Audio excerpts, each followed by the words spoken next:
سبح اسم ربك الأعلى الذي خلق فسوى والذي قدر فهدى والذي أخرج المرعى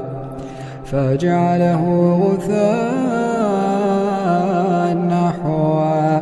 سنقرئك فلا تنسى إلا ما شاء الله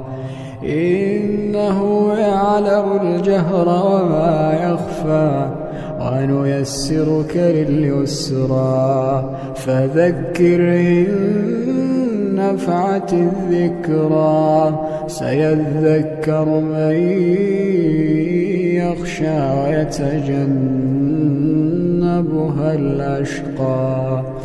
الأشقى الذي يصلى